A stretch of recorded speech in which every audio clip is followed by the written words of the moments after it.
السلام علیکم ورحمۃ اللہ وبرکاتہ۔ عزیزان ایمان، نبی کریم صلی اللہ علیہ وآلہ وسلم کا ارشاد ہے، کیا تجھے دین کی نہایت تقویت دینے والی چیز نہ بتاؤں جس سے تو دین و دنیا دونوں کی فلاح کو پہنچے؟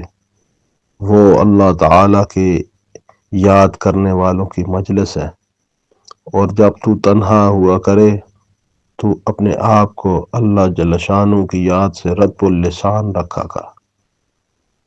عزیزو، اس کی تحقیق بہت ضروری ہے کہ اہل اللہ یعنی اللہ والے کون لوگ ہیں۔ اللہ والوں کی پہچان اتباع سنت ہے کہ اللہ جل شانہ نے اپنے محبوب نبی کریم صلی اللہ علیہ وسلم کو امت کی ہدایت کے لیے نمونہ بنا کر بھیجا ہے۔ اللہ جل شانہ کا قرآن حکیم میں ارشاد ہے، اے میرے حبیب صلی اللہ علیہ وسلم کہہ دیجئے کہ اگر تم اللہ جل شانہ سے محبت رکھتے ہو تو تم لوگ میرا اتباع کرو۔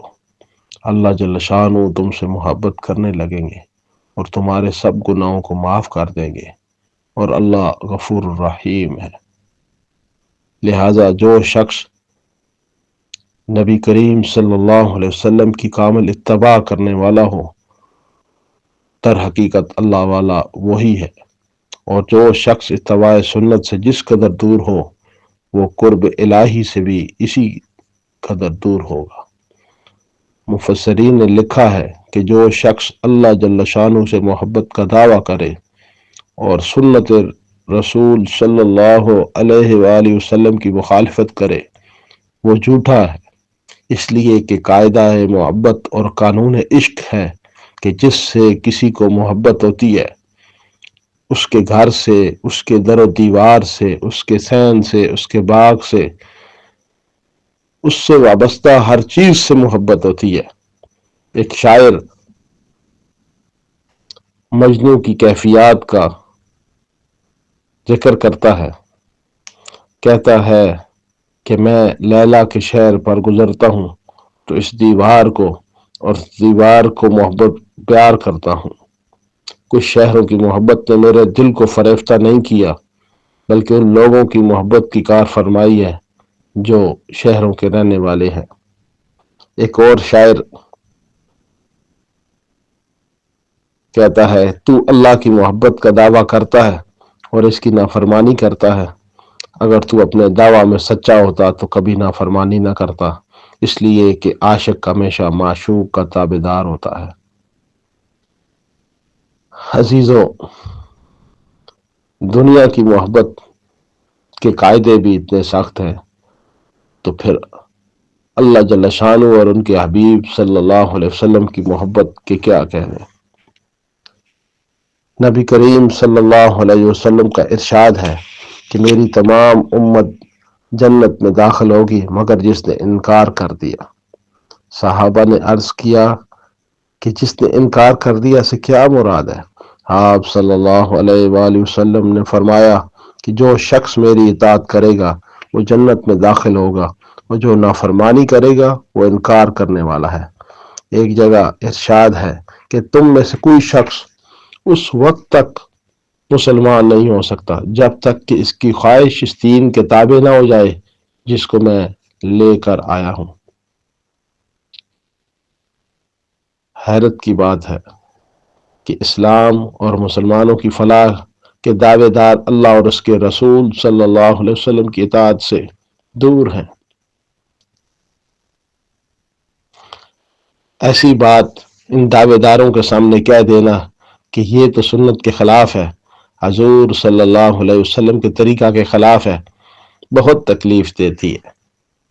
عزیزو، آقا کریم صلی اللہ علیہ وسلم کے طریقہ کے خلاف جو شخص بھی کوئی راستہ اختیار کرے گا کبھی بھی منزل مقصود تک نہیں پہنچ سکتا۔ واللہ وہ گمراہ ہے، واللہ وہ گمراہ ہے، واللہ وہ گمراہ ہے۔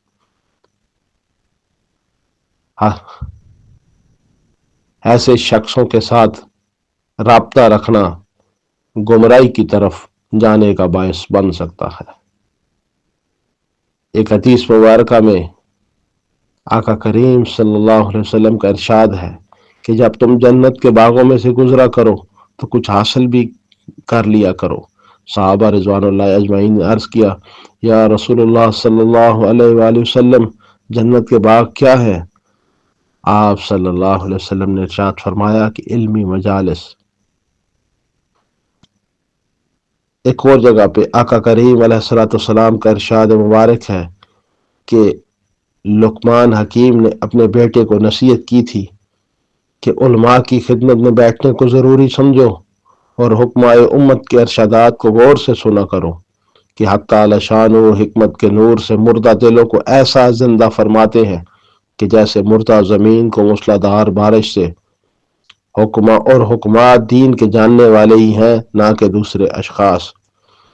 ایک اور جگہ پہ آقا کریم علیہ الصلوۃ والسلام کا ارشاد مبارک ہے کہ آقا صلی اللہ علیہ وسلم سے کسی نے دریافت کیا کہ بہترین ہم نشین ہم لوگوں کے واسطے کون ہے؟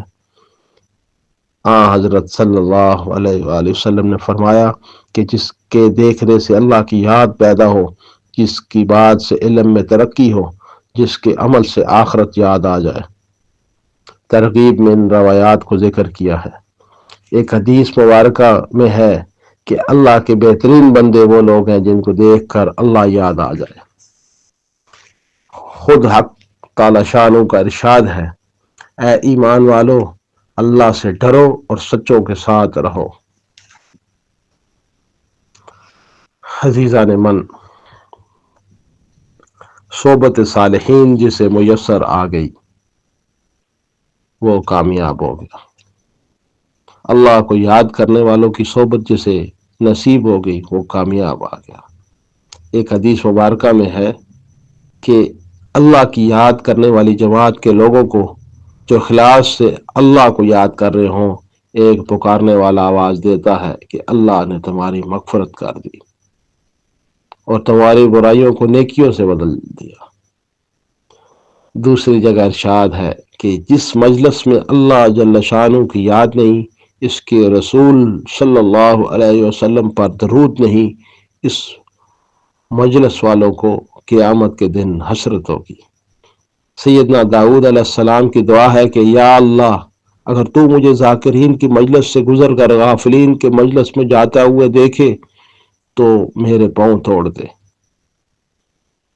حضرت ابو ہریرہ رضی اللہ عنہ فرماتے ہیں کہ جن مجالس میں اللہ جل شانہ کی یاد ہوتی ہے وہ آسمان والوں کے نزدیک ایسی چمکتی ہیں جیسا کہ زمین والوں کے نزدیک ستارے۔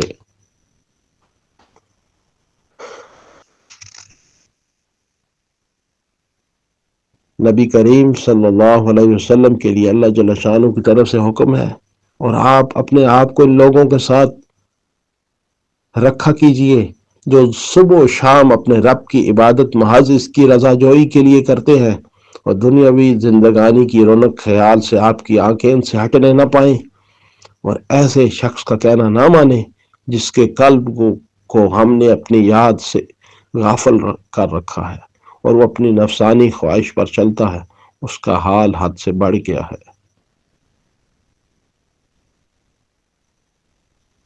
عزیزو، اللہ جل شانہ ایسا قلب نہ دے جو اس کی یاد سے غافل ہو، ایسی زبان نہ دے جو اس کے ذکر سے غافل ہو، ایسا بدن نہ دے جو اس کی اطاعت سے غافل ہو۔ عزیزان من،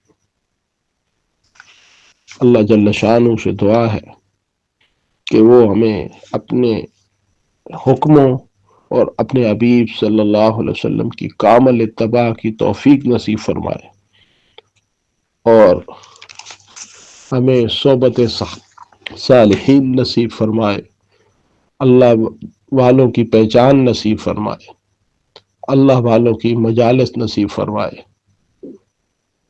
اللہ جل شانہ اس دنیا میں بھی ہمیں ان لوگوں کے ساتھ رکھے جو اللہ جل شانہ کے حکموں کو نبی کریم صلی اللہ علیہ وسلم کے پیارے پیارے مبارک طریقوں کے مطابق پورا کرتے ہیں، اور اللہ جل شانہ اپنے اور اپنے حبیب صلی اللہ علیہ وسلم کے دشمنوں کی صحبت سے ہمیں محفوظ فرمائے اور ہمارا خاتمہ ایمان پر فرمائے۔ جب تمہیں واپسی ہو لب پہ ہو لا الہ الا اللہ محمد رسول اللہ صلی اللہ علیہ وآلہ وسلم۔